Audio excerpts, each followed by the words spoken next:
This is used for silicon epitaxy on substrate. ये एक chemical vapour deposition होता है या केमिकल वेपर डिपोजिशन टेक्निक्स होती है,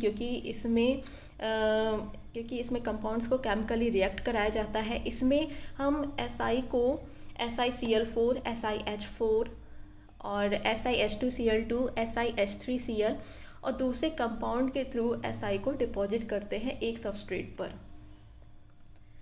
ये इसका अरेंजमेंट होता है। इसको किस तरह से करते हैं, यहाँ पर मैंने इस अरेंजमेंट में एक बबलर लिया हुआ है जिसमें हम लिक्विड SiCl4 भरते हैं और एक पाइप के थ्रू और H2 को इसमें फ्लो कराते हैं।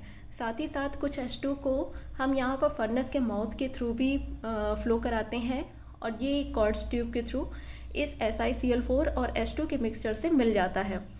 यहाँ पर एक ससेप्टर लिया हुआ है जो ग्रेफाइट का बना हुआ है क्वार्ट्ज ट्यूब में, जिसमें हमने Si के सबस्ट्रेट को रखा हुआ है और इस क्वार्ट्ज ट्यूब को हम RF इंडक्शन कॉइल के थ्रू हीट करते हैं। इसका टेम्परेचर लगभग जो होता है वो 1100 डिग्री सेंटीग्रेड तक मेंटेन रखते हैं इसको।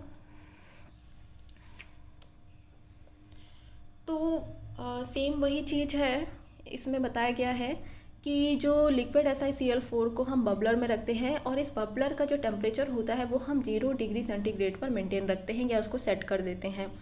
अब इस बबलर पे H2 गैस को पास करते हैं और जो बबलर का टेम्परेचर होता है और H2 का जो फ्लो रेट होता है वो SiCl4 की कंसंट्रेशन को मिक्सचर में डिटरमाइन करता है, कि यानी वो पता करता है कि SiCl4 की कंसंट्रेशन इस मिक्सचर में कितनी है। वो डिपेंड करता है बबलर के टेम्परेचर पर और H2 के फ्लो रेट पर। फिर जो SiCl4 यानी जिसको हम सिलेन भी कहते हैं, SiCl4 और H2 वेपर का जो मिक्सचर होता है वो फर्नेस के माउथ के पास H2 से और ज़्यादा जो H2 हमने प्रोवाइड कराई थी उससे मिक्स हो जाता है और क्वार्ट्ज ट्यूब में फ्लो करता है। SI वेफर्स को हम क्वार्ट्ज ट्यूब में रखते हैं, वो भी ग्रेफाइट ससेप्टर पर, और जिसको हम 1100 डिग्री सेंटीग्रेड पर RF इंडक्शन कॉइल के थ्रू हीट करते हैं। इसकी रिएक्शन इस तरह से है SiCl4 + 2H2, जिससे हमें Si मिल जाता है जो Si सबस्ट्रेट पर डिपॉजिट हो जाता है और जो HCl होती है वो वेंट के थ्रू हम इसको निकाल देते हैं। और ये जो रिएक्शन है वो रिवर्सिबल है, यानी ये रिवर्स प्रोसेस में भी काम करती है। तो इसके कुछ की पॉइंट्स इस तरह से हैं। जो RF कॉइल्स होती है वो ग्रेफाइट को सिर्फ हीट करती है, क्वार्ट्ज ट्यूब को नहीं करती है, जिसकी वजह से जो ट्यूब की बॉल होती है वहाँ पर कोई डिपोजिशन नहीं होता है, यानी सिर्फ जो डिपोजिशन SI का होना होता है वो सिर्फ सबस्ट्रेट पर होता है।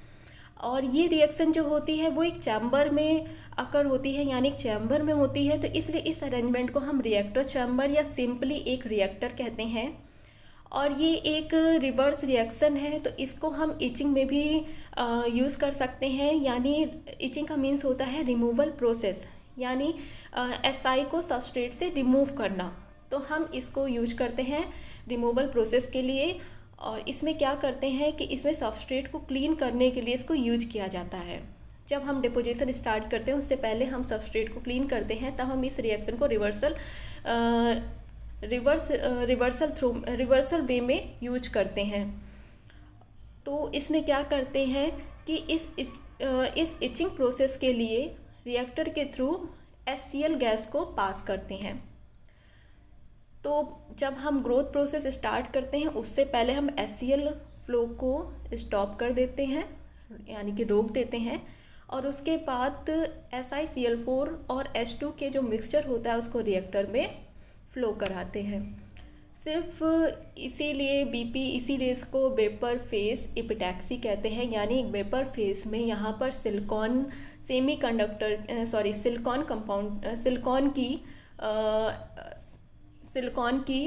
सबस्ट्रेट पर ग्रोथ होती है, यानी वहाँ पर एपिटैक्सियल ग्रोथ होती है। Thank you.